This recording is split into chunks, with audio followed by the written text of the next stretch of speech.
Welcome back to my channel. ಎಲ್ರಿಗೂ ನಮಸ್ಕಾರ. ಎಲ್ಲರೂ ಹೇಗಿದ್ದೀರಾ, ಚೆನ್ನಾಗಿದ್ದೀರಾ ಅಂತ ಹೇಳಿ ಭಾವಿಸ್ತೀನಿ. ಸೊ ತುಂಬ ಒಂದು ತಿಂಗಳೇ ಆಗೋಗಿದೆ ಈ ವಿಡಿಯೋಸ್ನ ಮಾಡಿ.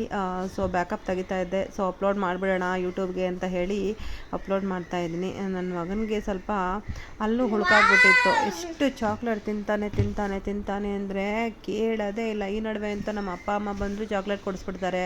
ಊರಲ್ಲಿ ಹೋದ್ರು ಚಾಕ್ಲೇಟು, ಹರಳಳ್ಳಿಗೆ ಹೋದ್ರು ಚಾಕ್ಲೇಟ್, ಎಲ್ಲೋದ್ರೂ ಎಲ್ಲರೂ ಕೊಡಿಸಿ ಹುಳ್ಕಲ್ಲಿ ಬಂದಿತ್ತು ಫೈನಲ್ ಆಗಿ.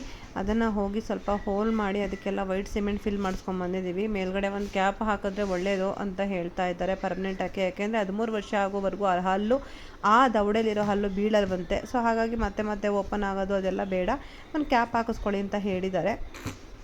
ಸೊ ಅಲ್ಲಿಗೆ ಹೋಗಬೇಕು. ಸೊ ಜಸ್ಟ್ ಫಿಲ್ ಮಾಡ್ಕೊಂಡು ಬಂದಿದ್ದೀವಿ. ಹಾಗೆಯೇ ನಾನು ಕಾಮಧೇನು ಕ್ಷೇತ್ರಕ್ಕೆ ಹೋಗಬೇಕು ಅಂತ ತುಂಬ ಅನ್ನಿಸ್ಬಿಟ್ಟಿತ್ತು. ಆ್ಯಕ್ಚುಲಿ ರಾಘವೇಂದ್ರ ಮಠಕ್ಕೆ ಹೋಗಬೇಕು ಅಂತ ಹೇಳಿ ಆಲ್ಮೋಸ್ಟ್ ಒಂದು 5-6 ತಿಂಗಳಿಂದ ಪ್ಲ್ಯಾನ್ ಮಾಡ್ತಾಯಿದ್ದೀನಿ. 5-6 ತಿಂಗಳಿಂದನೂ ಹೋಗೋಕ್ಕಾಗ್ತಾಯಿಲ್ಲ. ಅಂದರೆ ಬಾಯಿ ಬಿಟ್ಟು ಹೇಳಿದ್ದೀನಿ ಹೋಗಬೇಕು ಅಂತ, ಹೋಗೋಕ್ಕೆ ಆಗಿಲ್ಲ. ಸೊ ಕಾಮಧೇನು ಕ್ಷೇತ್ರಕ್ಕೆ ಬಂದು ಅಟ್ಲೀಸ್ಟು ಬುಕ್ಸ್ ಇತ್ತು ನನ್ನ ಹತ್ರ ಆಲ್ರೆಡಿ. ಅಲ್ಲಿ ನನಗೇನು ಸಮಾಧಾನ ಆಗುತ್ತೋ, ನನಗೇನು ಬೇಡಿಕೆ ಇದೆಯೋ ಅದನ್ನು ಬರ್ಕೊಂಡು ನಾನು ಈ ಥರ ಬುಕ್ಸಲ್ಲಿ ರಾಘವೇಂದ್ರಾಯ ನಮಃ ಅಂತ ಬರೆದು ಆ ಬುಕ್ಕನ್ನು ಅಲ್ಲಿಗೆ ಬೃಂದಾವನಕ್ಕೆ ಕೊಡ್ತೀನಿ. ಈ ಥರ ಒಂದು ಬುಕ್ಕು ಬರೆಯೋ ಫೆಸಿಲಿಟಿ ಕಾಮಧೇನು ಕ್ಷೇತ್ರದಲ್ಲಿದೆ, ತೊಗೊಂಡು ಬಂದಿರ್ತೀನಿ ನಾನು.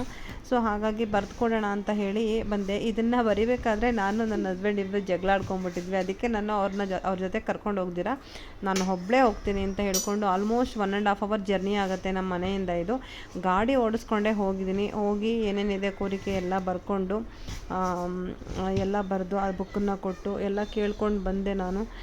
ಸೊ ಈ ನಡುವೆ ಯಾಕೋ ಗೊತ್ತಿಲ್ಲ ತುಂಬಾ ಪ್ರಾಬ್ಲಮ್ಸ್ ಆಗ್ತಾಯಿದೆ. ಏನು ಅಂದ್ಕೊಂಡಿದ್ದೀನಿ ಅದಾಗ್ತಾಯಿಲ್ಲ. ಒಂದು ಪ್ರಾಬ್ಲಮ್ ಹೋಗಿದ್ರೆ ಇನ್ನೊಂದು ಪ್ರಾಬ್ಲಮ್ ರೈಸ್ ಆಗೋದು, ಹಿಂಗೆ ಆಗ್ತಾಯಿದೆ. ಒಂದೊಂದು ಟೈಮ್ಗೆ ದೇವ್ರು ಇದಾನಪ್ಪ ಅನ್ನೋಷ್ಟು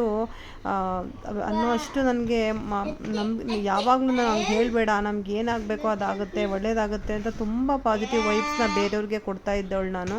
ಫಸ್ಟ್ ಟೈಮು ನನಗೇನೆ ದೇವ್ರಿದಾನಪ್ಪ, ಯಾಕೆ ಹಿಂಗೆ ಮಾಡ್ತಾಯಿದೀಯ ದೇವರೇ, ಎಷ್ಟು ಪರೀಕ್ಷೆ ಮಾಡ್ತಾಯಿದೀಯಾ ಅನ್ನೋ ಥರ ಆಗಿಬಿಟ್ಟಿದೆ.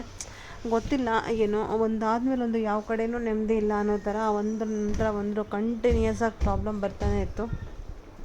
Still I am in problem. But ಆದ್ರೂ ಈ ವಿಡಿಯೋನ ಅಪ್ಲೋಡ್ ಮಾಡಲೇಬೇಕು, ಯಾಕೋ ಅಪ್ಲೋಡ್ ಮಾಡಿಬಿಡೋಣ ಅಂತ ಅನ್ನಿಸ್ತು. ಸೊ ಹಾಗಾಗಿ ರಾಘವೇಂದ್ರ ಸ್ವಾಮಿ ಏನೋಗಿದ್ದೆ ಅದಂತೂ ಅಪ್ಲೋಡ್ ಮಾಡ್ತಾಯಿದ್ದೀನಿ. ಆ್ಯಕ್ಚುಲಿ ಈಗ ಶ್ರೀಶೈಲ ಕೂಡ ಟ್ರಿಪ್ ಹೋಗಿ ಬಂದ್ವಿ ನಾನು. ಆ ವ್ಲಾಗನ್ನು ಒಂದೊಂದೇ ಅಪ್ಲೋಡ್ ಮಾಡ್ತೀನಿ ನಾನು. ಅಲ್ಲಿಂದ ಮಂತ್ರಾಲಯಕ್ಕೆ ಹೋಗೋ ಪ್ಲ್ಯಾನ್ ಇತ್ತು. ಬಟ್ ನಾನು ಅಲ್ಲಿಂದ ರಿಟರ್ನ್ ಆಗೋ ಅಷ್ಟರಲ್ಲೇ ಪೀರಿಯಡ್ಸ್ ಆದೆ, ಜೊತೆಗೆ ಟೈಮ್ ಇರಲಿಲ್ಲ. ಎಕ್ಸಾಕ್ಟಾಗಿ ಏನೇನೋ ಪ್ರಾಬ್ಲಮ್ ಆಗಿ ಮಂತ್ರಾಲಯಕ್ಕೆ ಹೋಗದೇ ಇರೋ ಥರ ದೇವರು ತಡೀತು. ಸೊ ತುಂಬ ಸರಿ ಹೇಳ್ತಿರ್ತಾರೆ ಎಲ್ಲರೂ, ದೇವರು ಕರೆಸ್ಕೊಂಡಾಗಲೇ ಹೋಗೋಕ್ಕೆ ಸಾಧ್ಯ ಅಲ್ಲಿಗೆ ಅಂತ. ಅದಂತೂ ಖಂಡಿತ ನಿಜ. ಕಳೆದ 6-7 ತಿಂಗಳುಗಳಿಂದ ಅಲ್ಲಿಗೆ ಹೋಗಬೇಕು ಅಂದ್ಕೊತಾ ಇದ್ದೀನಿ. ನಾನು ಅಂದ ಮೇಲೂ ನನ್ನ ಅಣ್ಣ ತಮ್ಮಂದಿರು, ನನ್ನ ಫ್ರೆಂಡ್ಸು ಎಲ್ಲ ತುಂಬ ಜನ ಹೋಗಿ ಬಂದರು. ನನಗೆ ಮಾತ್ರ ಹೋಗೋಕ್ಕೆ ಆಗ್ತಾಯಿಲ್ಲ. ಆಲ್ಮೋಸ್ಟ್ 2 ವರ್ಷ ಆಗೋಯಿತು ನಾನು ಹೋಗಿ ಮಂತ್ರಾಲಯಕ್ಕೆ, ತುಂಬ ದಿನವೇ ಆಗೋಯಿತು. ಸೊ ಹೋಗಬೇಕು ಆದಷ್ಟು ಈ ಸೆಕೆಂಡ್ ಸ್ಯಾಟರ್ಡೆ ನೆಕ್ಸ್ಟ್ ಟೈಮ್ ಯಾವಾಗ ಬರುತ್ತೆ ಆವಾಗ ಪ್ಲ್ಯಾನ್ ಮಾಡೇ ಬಿಡೋಣ. ಮಕ್ಕಳನ್ನೂ ಕರ್ಕೊಂಡೇ ಹೋಗೋಣ, ಮಂತ್ರಾಲಯ ಅಲ್ವಾ, ಕರ್ಕೊಂಡು ಹೋಗೋಣ ಮಕ್ಕಳನ್ನೂ ಕೂಡ ಅಂತ ಪ್ಲ್ಯಾನ್ ಮಾಡ್ಕೊಂಡಿದ್ದೀವಿ. ನೋಡೋಣ, ಆದಷ್ಟು ಬೇಗ ಹೋಗ್ತೀವಿ. ಸೊ ಇಲ್ಲಿಗೆ ನಂಗೆ ಯಾವಾಗ ಅಲ್ಲಿಗೆ ಹೋಗೋಕ್ಕೆ ಆಗಲ್ಲ, ನಂಗೆ ತಡ್ಕೊಳಕ್ಕೆ ಆಗ್ತಾನೇ ಇಲ್ಲ, ನಾನು ನೋಡಲೇಬೇಕು ರಾಯರನ್ನ ಅಂತ ಅನ್ನಿಸ್ಬಿಟ್ಟಾಗ ನಾನು ಈ ಕಾಮಧೇನು ಕ್ಷೇತ್ರಕ್ಕೆ ಬರ್ತೀನಿ. ನನಗೆ ಅಲ್ಲಿಗೆ ಹೋದಷ್ಟೇ ಸಮಾಧಾನ ಸಿಗುತ್ತೆ. ಈ ಅಮೃತಧಾರೆ ಮೂವಿ ನೋಡದೆ ಬಂದು ನಂಗೆ ತುಂಬ ಬೇಜಾರಾದಾಗ, ಕೋಪ ಬಂದಾಗ, ಇವ್ರ ಜೊತೆ ಜಗಳ ಆಡಿದಾಗ ಬಂದು ನೋಡೋದೇ ಅಮೃತಧಾರೆ ಮೂವಿ. ಯಾಕೆ ಏನು ಅಂತ ಕೇಳಬೇಡಿ, ನಂಗೆ ತುಂಬ ಇಷ್ಟ. ನಂಗೆ ತುಂಬ ಅಂದರೆ ತುಂಬ ಇಷ್ಟ ನನಗೆ ಈ ಮೂವಿ ಬಂದುಬಿಟ್ಟು. ಸೊ ಹಾಗಾಗಿ ನಾನು ಯಾವಾಗಲೂ ಬೇಜಾರಾದಾಗ ಒಂದು ಅಮೃತಧಾರೆ ಮೂವಿನ ನೋಡ್ತೀನಿ. ಸೊ ಯಾಕೆಂದರೆ ಅಲ್ಲಿ ಹೇಗಿದ್ದಾರೆ, ನಾವು ಆ್ಯಸ್ ಇಟ್ ಈಸ್ ಹಾಗೆ ಇದ್ವಿ, ಹಾಗೆ ಬದುಕಿದ್ದೀವಿ ತುಂಬ ವರ್ಷಗಳ ಕಾಲ. ಈ ನಡುವೆ ಮಕ್ಕಳಾದ ಮೇಲೆ ಬ್ಯುಸಿ ಶೆಡ್ಯೂಲ್ನಲ್ಲಿ ಸ್ಕೂಲು ರೆಸ್ಪಾನ್ಸಿಬಿಲಿಟಿ ಇವುಗಳೆಲ್ಲ ನಡುವೆ ನಾವು ಹಂಗಿರೋಕ್ಕಾಗ್ತಾಯಿಲ್ಲ. ಬಟ್ ಆದಷ್ಟು ಅಲ್ಲಿರೋ ಥರನೇ ನನಗಿರೋಕ್ಕೆ ಲೈಫ್ ಟೈಮ್ ನನಗಿಷ್ಟ ಆಗುತ್ತೆ. ಸೊ ಅದಾದಮೇಲೆ ನಾನೊಂದು ಬ್ರೇಸ್ಲೆಟ್ ತೊಗೋಬೇಕು ಅಂತ ತುಂಬ ದಿನದಿಂದ ಪ್ಲ್ಯಾನ್ ಮಾಡ್ತಾಯಿದ್ದೆ. ಆ್ಯಕ್ಚುಲಿ ನಾನು ಲೋನ್ ಮಾಡ್ಕೊಳ್ಳೋಣ, ನಾನೇ ಒಂದು ಸೆಲ್ಫ್ ಗಿಫ್ಟ್ ಕೊಟ್ಕೊಳ್ಳೋಣ ಅಂತ ನನಗೆ ಅನ್ನಿಸ್ತಾ ಇದ್ದೆ. ಸೊ ಹಾಗಾಗಿ ಇಷ್ಟೆಲ್ಲ ನೋಡ್ಕೊಂಡು ಬಂದಿದ್ದೀನಿ. ಲೋನ್ ಕೂಡ ಇಷ್ಟರಲ್ಲೇ ಅಪ್ಲೈ ಮಾಡ್ತಾ ಇದ್ದೀನಿ. ನಾನು ಆಗಸ್ಟ್ಗೆ ಈ ಗಿಫ್ಟನ್ನು ನಾನು ಪ್ರೆಸೆಂಟ್ ಮಾಡ್ಕೋಬೇಕು ಅಂತ ಡಿಸೈಡ್ ಮಾಡಿದ್ದೀನಿ.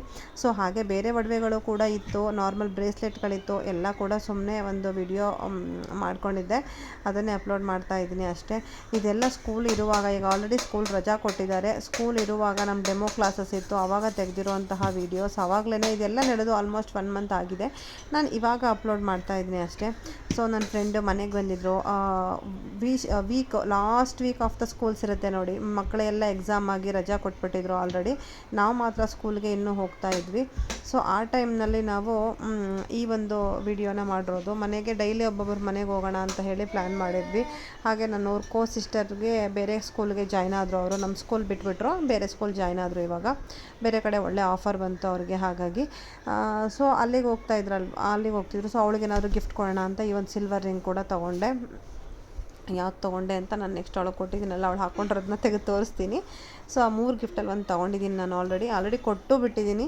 ಹಾಗೆ ಮನೇಲಿ ಒಂದು ಸ್ವಲ್ಪ ಹೊತ್ತು ಕಾರ್ಡ್ಸ್ ಆಡೋಣ ಅಂತ ಹೇಳಿ ಕಾರ್ಡ್ಸ್ ಕೂಡ ಆಡಿದ್ವಿ. ತುಂಬಾ ಚೆನ್ನಾಗಿತ್ತಪ್ಪ ಆವತ್ತಿನ ದಿನ. ಒಂದಿನ ರೇಷ್ಮನ್ ಮನೇಲಿ, ಒಂದಿನ ನಮ್ಮ ಮನೇಲಿ, ಒಂದಿನ ಫುಲ್ ಸ್ಕೂಲಿಂದ ಹೊರಗಡೆ ಎಲ್ಲಾದರೂ ಹೋಟೆಲಲ್ಲಿ, ಈ ಥರ ತುಂಬ ಚೆನ್ನಾಗಿ ಈ ರಿಂಗನ್ನು ನಾನು ಫೈನಲ್ ಮಾಡಿರೋವಂಥದ್ದು. 2 ಹೃದಯ ಇತ್ತಲ್ಲ ಆ ಕಡೆ, ಈ ರಿಂಗು ಫೈನಲ್ ಆಗಿ ಕೊಟ್ಟಿರೋದು ಅವಳಿಗೆ ನಾನು. ಸೊ ಹಾಗೆ ನನ್ನ ಮಗಳು ವೀಡಿಯೋನು ಕೂಡ ನಮ್ಮ ಅಪ್ಪ ಅಮ್ಮ ಊರಲ್ಲಿ ಇದ್ಲಲ್ವ, ಅವಳು ಫೋಟೋ ತೆಗೆದು ಕಳಿಸ್ತಾ ಇದ್ರು, ಏನೇನು ತಿಂತಿದ್ದಾಳೆ ಏನು ಅಂದ್ಕೊಂಡು.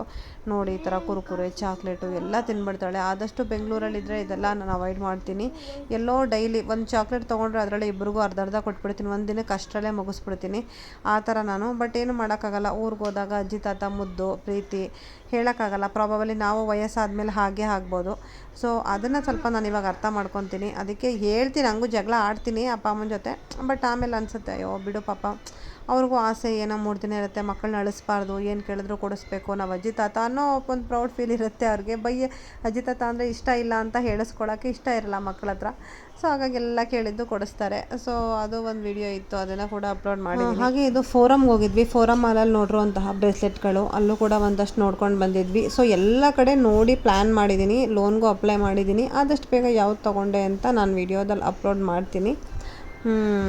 ಸೆಲ್ಫ್ ಗಿಫ್ಟ್ ಕೊಟ್ಕೊಳ್ಳೋದು ಆಗಸ್ಟ್ಗೆ ಅಂತ ಹೇಳಿ ಪ್ಲ್ಯಾನ್ ಮಾಡಿದ್ದೀನಿ. ಆಗಸ್ಟ್ಗೆ ನಾನೇನಾದರೂ ಕೊಡಿಸ್ಕೊಳ್ಳೋಕೆ ಬೇಕಲ್ವ, ಅದಕ್ಕೆ ಹಾಗೆಯೇ ಸ್ಕೂಲ್ ಎಂಡಿಂಗ್ ಇರುವಾಗ ಒಬ್ರಿಗೊಬ್ರು ಗಿಫ್ಟ್ ಕೊಟ್ಕೊಳ್ಳೋದು ಕೂಡ ಒಂದು ಪ್ಲ್ಯಾನ್ ಆಗಿತ್ತು. ಎಲ್ಲರೂ ಗಿಫ್ಟು ಎಕ್ಸ್ಚೇಂಜ್ ಮಾಡೋದು ಅಂತ ಇತ್ತು. ಸೊ ನೋಡಿ ಇಷ್ಟೊಂದು ಗಿಫ್ಟ್ಗಳೆಲ್ಲ ಸಿಕ್ಕಿತ್ತು ನನಗೆ. ಕೂತ್ಕೊಂಡು ಮಧ್ಯೆ ಗಿಫ್ಟ್ ಎಕ್ಸ್ಚೇಂಜ್ ಮಾಡಿ ಆಮೇಲೆ ನಾವೇ ಒಂದು ಸ್ವಲ್ಪ ಅಮೌಂಟ್ ಎಲ್ಲರೂ ಇನ್ವೆಸ್ಟ್ ಮಾಡಿದ್ವಿ. ಅದರಲ್ಲಿ ಒಳ್ಳೆ ಸ್ನ್ಯಾಕ್ಸ್ ತರಿಸಿದ್ರು. ಆ ಸ್ನ್ಯಾಕ್ಸ್ ಎಲ್ಲ ತಿಂದ್ಕೊಂಡು ಅವತ್ತಿನ ಡೇನ ಎಂಡ್ ಮಾಡಿದ್ವಿ. ಅದಾದ ನಾಳೆಗೆ ಫಸ್ಟ್ ಸ್ಲಾಟ್ ಅವ್ರು ಯಾರ್ಯಾರಿದ್ದಾರೆ ಅವರಿಗೆಲ್ಲ ಹಾಲಿಡೇಸ್ ಇತ್ತು. ಒಂದು ಸ್ಕೂಲಲ್ಲಿ ಒಂದು 20 ಜನ ಇದ್ದೀವಿ ಅಂದರೆ 10 ಜನಕ್ಕೆ ಮೊದಲು 15 ದಿನ ರಜಾ ಕೊಡ್ತಾರೆ, ಇನ್ನು 10 ಜನಕ್ಕೆ ಆಮೇಲೆ 15 ದಿನ ರಜಾ ಕೊಡ್ತಾರೆ. ಆ ಥರ ನಾನು ಸೆಕೆಂಡ್ ಸ್ಲಾಟಲ್ಲಿ ತೊಗೋತಾ ಇದ್ದೆ. ಸೊ ಹಾಗಾಗಿ ನಮ್ಮದು ಸ್ಕೂಲ್ ಕಂಟಿನ್ಯೂ ಆಯಿತು. ಯಾರು ಫಸ್ಟ್ ಸ್ಲಾಟಲ್ಲಿ ತೊಗೊಂಡಿದ್ದಾರೆ ಅವ್ರಿಗೆ ರಜಾ ಸ್ಟಾರ್ಟ್ ಆಯಿತು. ಸೊ ಫಸ್ಟ್ ಸ್ಲಾಟ್ ಅವ್ರದ್ದು ರಜೆ ಎಲ್ಲ ಮುಗಿದು ನಮಗೂ ಕೂಡ ರಜಾ ಸ್ಟಾರ್ಟ್ ಆಯಿತು. ಸೊ ರಜಾ ಸ್ಟಾರ್ಟ್ ಆಗೋಕ್ಕಿಂತ ಮುಂಚೆನೇ ನಾನು ಒಂದು ಸಾಟರ್ಡೆ ಸಂಡೇ ಬಂದಿತ್ತಲ್ಲ, ಆವಾಗ ಊರಿಗೆ ಹೋಗ್ಬಿಡೋಣ, MM ಮಿಲ್ಸ್ಗೆ ಹೋಗಬೇಕು ಅಂತ ಹೇಳಿ ಪ್ಲ್ಯಾನ್ ಆಗಿತ್ತು. ನನ್ನ ಮಗಳನ್ನ ಬಿಟ್ಟು ಬರೋದಕ್ಕೆ ಅಂತ ಹೇಳಿ ಹೋಗಿದ್ವಿ ಆವಾಗ. ಸೊ ಸರಿ ಅಂತ ಹೇಳಿ ಅಲ್ಲಿಗೆ ನಾವು ನೈಟು ಅವತ್ತು ಹೊರಡೋಕ್ಕೆ ಸ್ಟಾರ್ಟ್ ಮಾಡಿದ್ವಿ. ಯಾವತ್ತು ಏನು ಅಂತ ನಿಜವಾಗ್ಲೂ ಮರ್ತೇ ಹೋಗಿದೆ. ಅದಕ್ಕೆ ಆವಾಗವಾಗ ವಿಡಿಯೋನ ಆವಾಗಲೇ ಅಪ್ಲೋಡ್ ಮಾಡಬೇಕು ಅಂತ ಟ್ರೈ ಮಾಡ್ತೀನಿ, ಬಟ್ ಸಾಧ್ಯನೇ ಆಗ್ತಾಯಿಲ್ಲ. ಸೊ ಇವಾಗ ಒಂದು 3 ದಿವಸ ರಜದಲ್ಲಿ ಎಲ್ಲ ಕೂಡ ಶ್ರೀಶೈಲದ ವೀಡಿಯೋಸ್ಗಳನ್ನ ಅಪ್ಲೋಡ್ ಮಾಡಬೇಕಿತ್ತು. ಅದಕ್ಕೆ ಫಸ್ಟು ಹಿಂದಿನ ವೀಡಿಯೋಸ್ಗಳೆಲ್ಲ ಅಪ್ಲೋಡ್ ಮಾಡಿಬಿಡೋಣ, ಆಮೇಲೆ ನನಗೆ ಈಸಿ ಆಗುತ್ತೆ ಅಂತ ಹೇಳಿ ಈಗಿನ ವೀಡಿಯೋಗಳನ್ನ ಅಪ್ಲೋಡ್ ಮಾಡ್ತಾಯಿದ್ದೀನಿ. ಇದು ನಾವು ಮಹದೇಶ್ವರ ಬೆಟ್ಟಕ್ಕೆ ಜರ್ನಿ ಸ್ಟಾರ್ಟ್ ಮಾಡಿದಂತಹ ವೀಡಿಯೋ. ಮಹದೇಶ್ವರ ಬೆಟ್ಟದ್ದೇನೆ ನೆಕ್ಸ್ಟ್ ವೀಡಿಯೋದಲ್ಲಿ ಅಪ್ಲೋಡ್ ಮಾಡ್ತೀನಿ. ಅಲ್ಲಿವರೆಗೂ ನಮಸ್ಕಾರ, ಬಾಯ್ ಬಾಯ್.